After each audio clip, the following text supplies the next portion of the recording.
SIT అధికారులను వేశారు లడ్డూ విషయం గురించి. ఇంకోటి చూసుకుంటే రేపు మాజీ ముఖ్యమంత్రిని తిరుపతి రానివ్వమంటున్నారు. డిక్లరేషన్ ఇస్తేనే రావాలి అంటున్నారు. ఎలా చూడాలి సార్ అది? డిక్లరేషన్ ఇస్తే అనేది టీడీటీ వాళ్ళు చూసుకుంటే మ్యాటర్, మనకి సంబంధించిన మ్యాటర్ కాదు.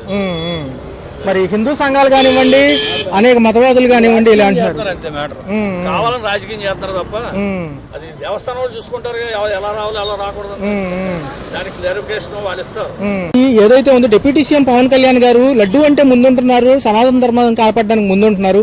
విజయవాడకు సంబంధించిన వరద బాధితులు నష్టపరిహారం ఇవ్వడానికి మటుకు ఇంట్లోనే ఉంటున్నారు అంటున్నారు. ఎలా చూడాలి ఆ అంశం? అది సీఎం గారు చూసుకుంటారు కానీ పవన్ కళ్యాణ్ సంబంధం లేదుగా, సీఎం గారు సబ్జెక్ట్. సార్ చూసుకుంటే ప్రాయశ్చిత్త దీక్ష దేనికి అంటున్నారు ప్రజలు అసలు? నాకు అంత ఐడియా లేదు.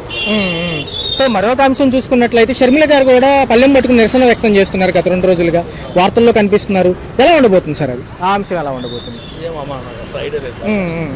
ప్రభుత్వాలు వచ్చి 100 రోజులు పైచీలకు అవుతుంది అంటున్నారు. ప్రజాభిప్రాయ సేకరణకి గడప గడపకి వస్తామంటున్నారు. ఎలా ఉంది అది అంశం? ప్రస్తుతానికి ఇంకా టైం ఉందండి, ఇంకా చూడాలి. ఇప్పుడు 100 రోజులే కదా అయింది, 6 నెలలు అయితే కానీ అసలు ఏంటనేది తెలియదు. గత 2 రోజులుగా చూసుకున్నట్లయితే తిరుపతి లడ్డు వ్యవహారం అత్యంత వైరల్ అవుతుంది. ఎక్కడ చూసుకున్నా అదే అంశం. ఎలా చూడాలి సార్ అది? తిరుపతి లడ్డు ఎంతో పవిత్రమైంది, అది ఎవరు కాదని ప్రపంచవ్యాప్తంగా దాని పేరుంది. అయితే ఇప్పుడు పంచదార ఉంది, పంచదారలో జంతువు ఎముకలు లేనిది పంచదార బయటికి రాదు, అది మనం తింటున్నాం. అట్లాగే సోపులు ఉన్నాయి, సోపుల్లో జంతువు కొవ్వు లేనిదే సోపు తయారవదు.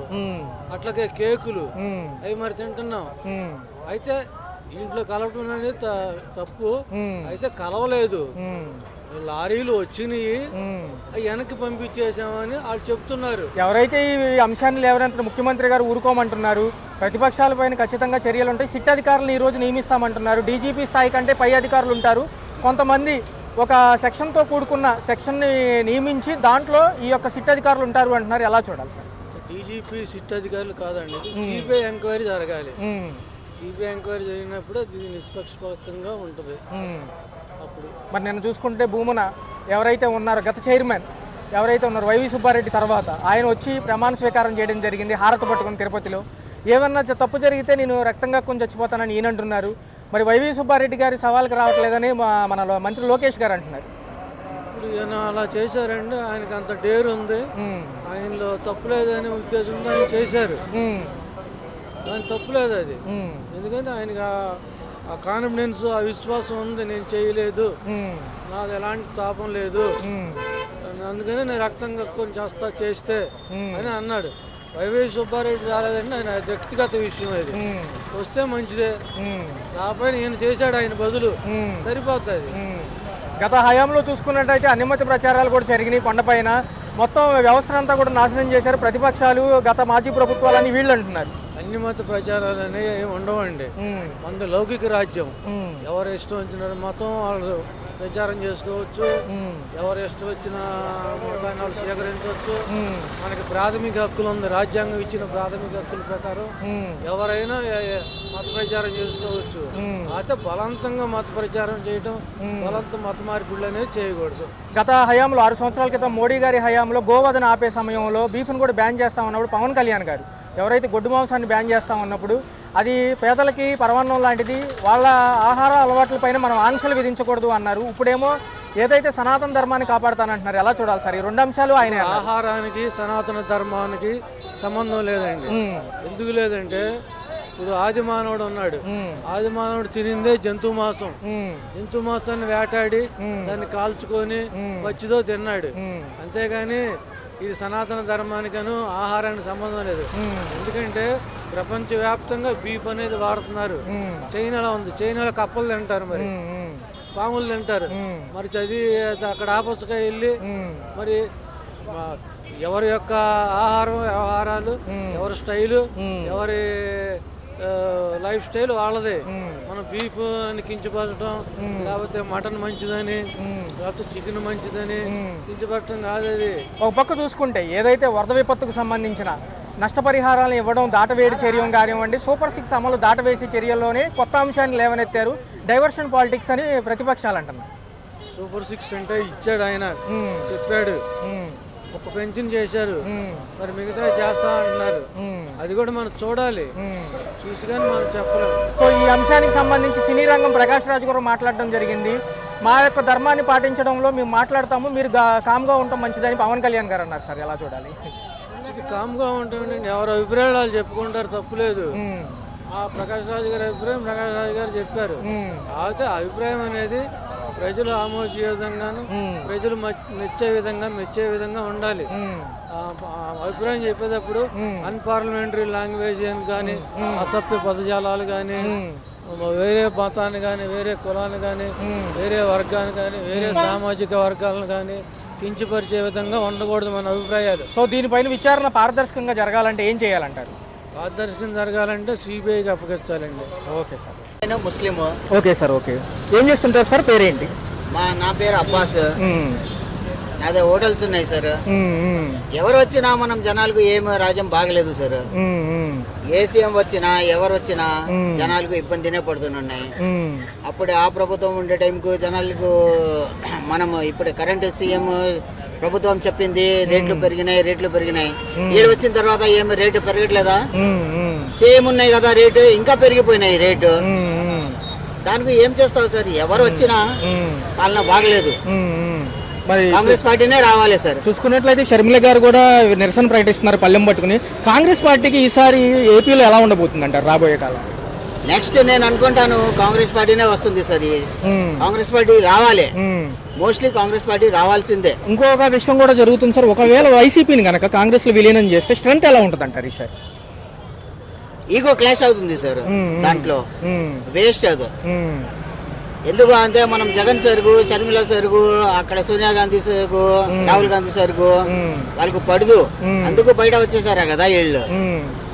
మనం జగన్ సార్ అందుకు బయట వచ్చారా, వాళ్ళకు పడరు యాక్చువల్. సార్ మరి ఇంకో విషయం చూసుకున్నట్లయితే ఏదైతే ఈ తిరుపతి లడ్డూ విషయం ఉందో, లడ్డూ విషయంలో ముందుంటున్న డిప్యూటీ సీఎం గారు నష్టపరిహారం సంబంధించి విజయవాడ వరద విపత్తుకి ఆ అంశంలో కొంచెం వెనక్కి తగ్గుతున్నారు. ఆ అంశాన్ని దాటవేసే చర్యగానే లడ్డూ అంశాన్ని పెద్ద చేసి చూపిస్తున్నారు అంటున్నారు. ఎలా చూడాలని సార్? ఈ అన్ని లడ్డూ కాంట్రవర్సీ ఏమంటే ఇప్పుడే వాళ్ళకు బీజేపీ తోడున్నాయి, టీడీపీకు జనసేనకు బీజేపీ తోడున్నాయి. బీజేపీ తోడున్నాయి అంతా మనం రాష్ట్రాల్లో అన్ని అమ్మేస్తారు వాళ్ళు. ఫస్ట్ ఇప్పుడే వైజాగ్ స్టీల్ ప్లాంట్ ఉన్నాయి, మచిలీపట్నం పోర్ట్ ఉన్నాయి, చాలా ఉన్నాయి సార్. గోదావరి మనం గ్యాస్ బేసిన్స్ ఉన్నాయి. అన్ని అమ్మడానికి ఇది ఒక కాంట్రవర్సీ చేసి ఆ ఇష్యూ డైవర్ట్ చేసేయడానికి. లేదా అంటే ఎవరు సార్, హిందూ ఉండి, ముస్లిం ఉండి, క్రిస్టియన్ ఉండి, ఎవరినా అంతా ఏమో గలీజ్ పని చేయరు కదా సార్. దేవుడు ఒకటనే కదా. ఎవరు ఫేత్ కు, ఎవరు రిలీజియస్ కు మీరు హార్ట్ చేస్తే మనమే నష్టపోతారా కదా. అవును సార్, అవును. మరి చూసుకున్నట్లయితే ఒక పక్క లోకేష్ ఏమో రెడ్ బుక్ పైనే ఉన్నారు. ఆ అంశం ఎలా చూడాలి సార్? ఆయన రెడ్ బుక్ తీసుకొని ఏం చేస్తారా సార్? నాకు చెప్పండి. రెడ్ బుక్ అంతే ఏంటి? అదే రెడ్ బుక్ కావాలంటే వాళ్ళు ఎన్ని చేశారా రెడ్ బుక్? ఇప్పుడు మొన్న కృష్ణా డ్యామ్ మనము బ్యారేజ్ అది బోట్లో వచ్చి కొట్టుకుపోయి అన్ని మునిగిపోయింది. అది ఎవరు వీళ్ళు వాళ్ళ మీద వేస్తారా, వాళ్ళ వీళ్ళ మీద వేస్తారా? ఇది డర్టీ పాలిటిక్స్ ఆపేసి జనాల కోసం మేము చెయ్యాలి. ఈ డర్టీ పాలిటిక్స్ ఆపేయండి. ఈ డర్టీ పాలిటిక్స్ ఉన్నాయి అంటే మనం జీడిపి గ్రోత్ లేవు ఇండియాలో. అక్కడ మోదీ గారే చేస్తున్నారా, ఇక్కడ వీళ్ళు సేమ్ అదే చేస్తున్నారు. వీళ్ళు ఏం చేస్తున్నారా? జనాల కోసం ఏం చేశారా నాకు చెప్పండి సార్. చూసుకున్నట్లయితే 100 రోజుల పాలనకు సంబంధించి మంచి ప్రభుత్వాన్ని స్టిక్కర్స్ అతికిస్తున్నారు. రెండోది ప్రజాభిప్రాయ సేకరణ చేస్తామంటున్నారు. ఎలా ఉంది సార్, మీకు ఏమనిపిస్తుంది? వాళ్ళు ఏదో చేస్తారా, వాళ్ళు ఖుషి సార్. చేసే వాళ్ళకు ఇప్పుడే వాళ్ళంతా స్టిక్కర్ చేస్తున్నారా, ఇది వేస్తున్నారా, వాళ్ళకు ఖర్చు ఎక్కడి నుంచి సార్? గవర్నమెంట్ నుంచి సార్, గవర్నమెంట్ ఫండ్నే కదా.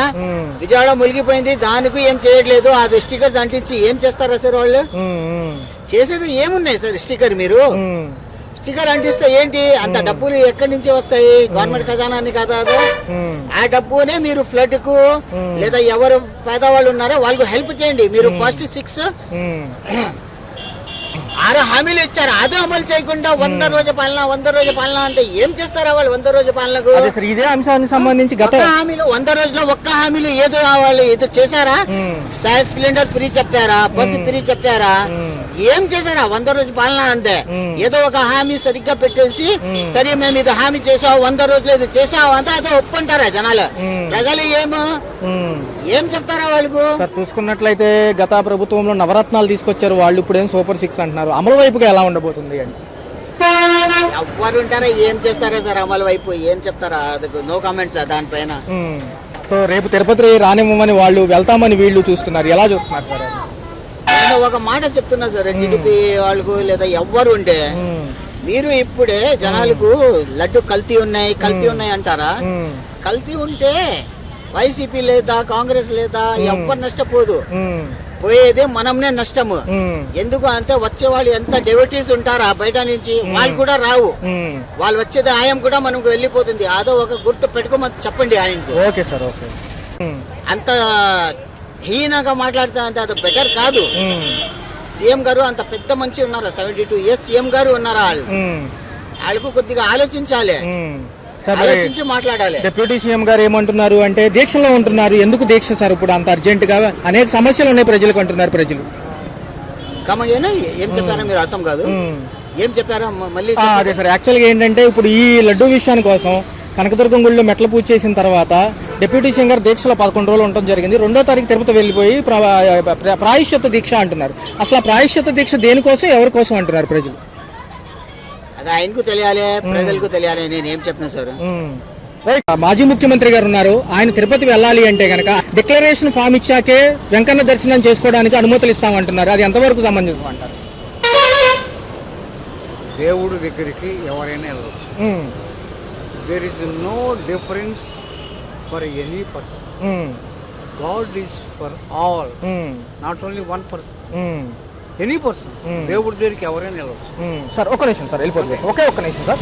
చూసుకున్నట్లయితే ఈ లడ్డూ వ్యవహారానికి సంబంధించి హిందూ మతవాదులేమో వెనక్కి పంపిస్తామని వీళ్ళు అంటున్నారు. చూసుకున్నట్లయితే దాని గురించి సిబిఐ విచారణ వేస్తే మంచిది, సిట్ అధికారులు రాష్ట్రంలోనే ఉంటారు కాబట్టి అనుకూలంగా ఉంటుంది రాష్ట్రానికి అంటున్నారు వీళ్ళు. ఎలా ఉంది సార్ ఆ విషయం? అసలు laddu is not the criteria, that is the ప్రసాదం.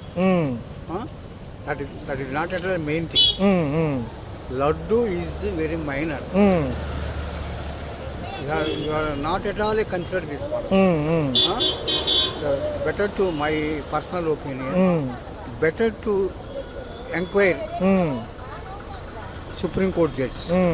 మరి ఇప్పుడు ఈ అంశానికి సంబంధించి ఏదైతే ఉందో దీనికి సంబంధించి హిందూ మతవాదులేమో మేము ఆపేస్తాము, పైకి వెళ్ళలేము అంటున్నారు తిరుపతికి. రేపు చూసుకుంటే తిరుపతి పర్యటన ఉంది, ఈ రోజు తిరుపతి చేరుకోబోతున్నారు మాజీ ముఖ్యమంత్రి గారు. అయితే ఈ యొక్క అంశాలకు సంబంధించి కాంగ్రెస్ ప్రభుత్వం ఏదైతే పళ్ళెం పట్టుకుని నిరసన తెలియజేస్తున్నారు షర్మిల గారు, ఏదైతే గత 3 రోజులుగా చూసుకున్నట్లయితే కాంగ్రెస్కి ఎంత ప్రభావం ఉంది ఏపీలో ఈసారి? But I am not able to tell that. I am telling that generally, prasadam is minor. God is for all, not only one person. God is for all. Anybody will have to pray the God. Right, sir.